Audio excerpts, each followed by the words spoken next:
el doctor Mauricio Merino, analista político, doctor en Ciencia Política por la Complutense de Madrid y profesor investigador del Centro de Investigación y Docencia Económicas, el CIDE, y de El Colegio de México, un hombre prestigiosísimo, quien también fuera integrante de aquel IFE que extrañamos todos. Mi querido Mauricio, con la admiración y el reconocimiento de siempre, te agradezco mucho tu participación generosa en nuestro espacio. Querido Ricardo, me encanta saludarte, qué buena mañana.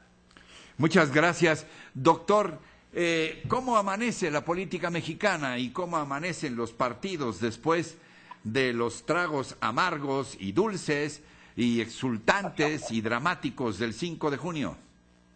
Pues mira, amanecen dos de ellos descabezados, ¿no, Ricardo? Sí. Y el tercero empoderado, sería mi síntesis. Un cuarto partido que está en ruta directa hacia la presidencia, que es Morena, y con un escenario que ya dibuja lo que vendrá en el 2018, Ricardo. Me preocupa particularmente el PRD, porque creo que es un partido que tras el 5 de junio confirma que poco a poco ha venido perdiendo su identidad original, que de manera muy subrayada pues pierde, porque no hay otra manera de ponerlo, las elecciones del 5 de junio. Las pierde no solo en el sentido de que Morena queda por encima de ellos como una opción perfectamente válida de izquierda, sino que sobre todo las pierde por sus conflictos internos, sus disputas interminables que no pudieron ser resueltas. Las tristemente célebres tribus. Pues las tristemente célebres tribus que se han hecho daño una a la otra sistemáticamente, que buscaron un arbitraje con un hombre decente, de izquierda, socialdemócrata, cultivado, como Agustín Basabe, pero que rápidamente descubrió que para hacer política en ese entorno no alcanza la decencia y la cultura, que se necesitan atributos distintos, Ricardo, que Agustín Basabe no logró reunir.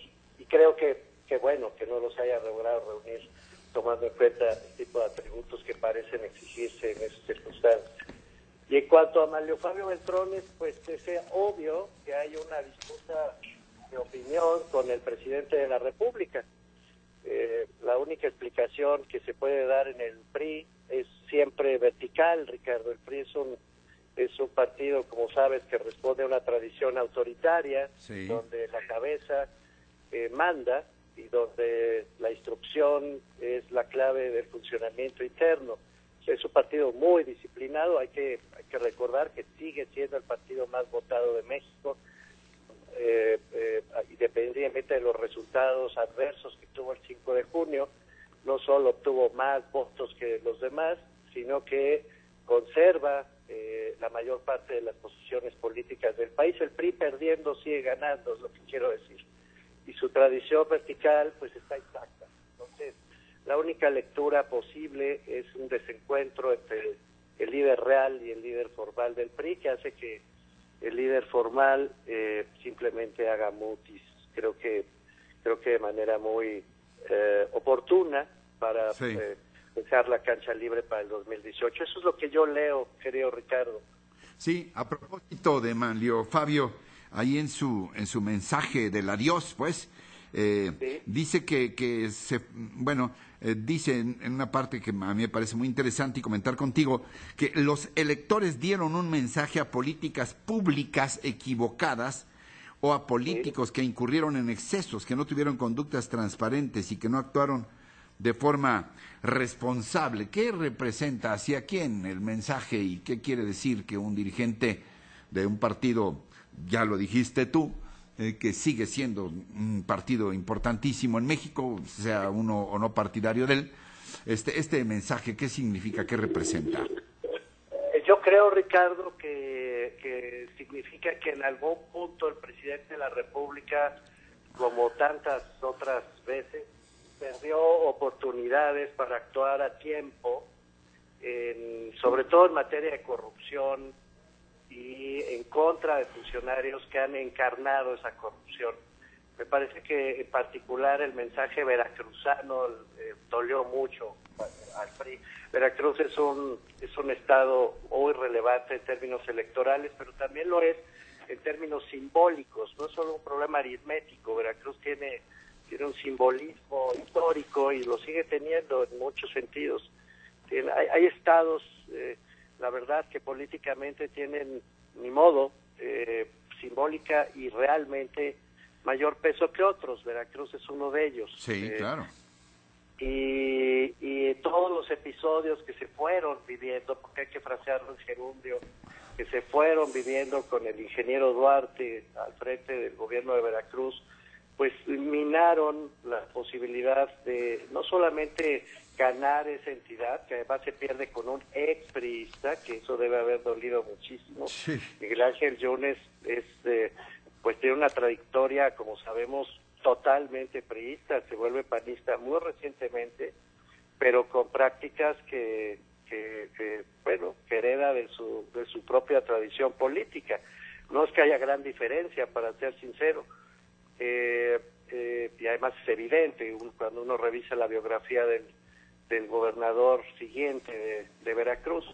Entonces esto les debe haber dolido verdaderamente muchísimo a los periodistas, y creo que dejaron pasar varias oportunidades para dar prueba inequívoca de que aún con las malas leyes que todavía están en vigor para combatir la corrupción, aún con las enormes deficiencias que este sistema normativo tiene y que afortunadamente están a punto de cambiar, aún así, cuando el régimen se decide actuar contra alguien, ha dado prueba de que puede hacerlo, y no lo hicieron.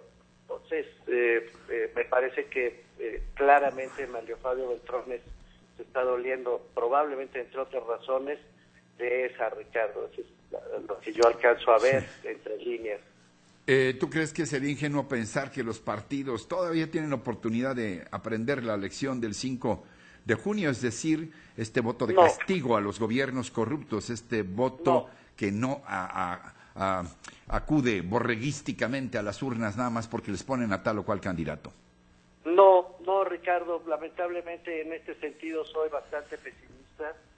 Yo creo que los partidos han venido recibiendo no una, sino muchas lecciones a lo largo de los últimos 3 lustros, desde que comenzó el siglo XXI, desde la alternancia de Fox hasta la fecha.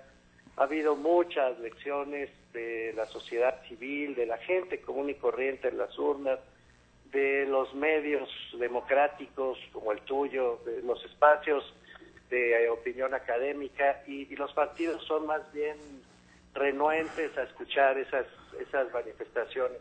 Y si hubieran aprendido la lección, no estaríamos en las circunstancias en las que estamos. No, me temo que no es por parte de los partidos como las cosas pueden cambiar. Sí.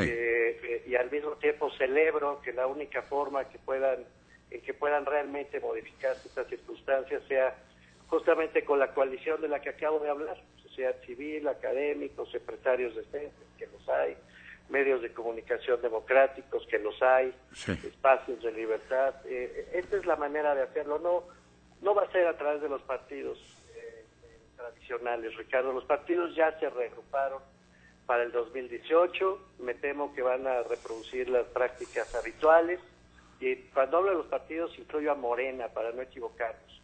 No hay ninguna duda de que el 5 de junio tuvieron la oportunidad, por ejemplo, de mostrar sus gastos y sus ingresos en el sistema de fiscalización del INE. Como recordarás, 52% de las y los candidatos no presentaron ni siquiera una factura, ni un solo papel de los gastos que hicieron durante el 5 de junio. Vergonzante. No, hay una rutina, hay una burocracia, hay un espacio de búsqueda del poder, primero interno, hacia adentro de los partidos, con sus propias tradiciones cada uno, y luego esta misma rutina burocrática y de búsqueda del poder se reproduce hacia afuera.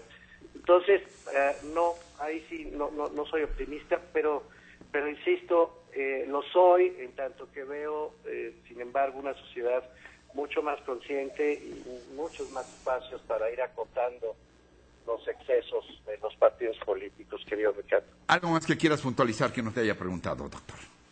Pues nada, que preparémonos para el 2018, vamos a vivir una competencia muy cerrada, vamos a estar muy influidos por los resultados que haya en los Estados Unidos, cualquiera que estos sean, y vamos a tener que estar muy alertas del famosísimo año de Hidalgo. Por fortuna vamos a tener un nuevo sistema anticorrupción, pero hay que echarlo a andar. Que haya buenas normas no quiere decir que haya buenas prácticas. Y lo que sigue es estar muy atentos a vigilar ese sistema, Ricardo. Te mando un abrazo fraterno, como siempre. Muchas gracias, Mauricio. Te lo aprecio mucho. Te abrazo mucho con todo mi cariño, Ricardo. Gracias, hasta pronto. El doctor Mauricio Merino.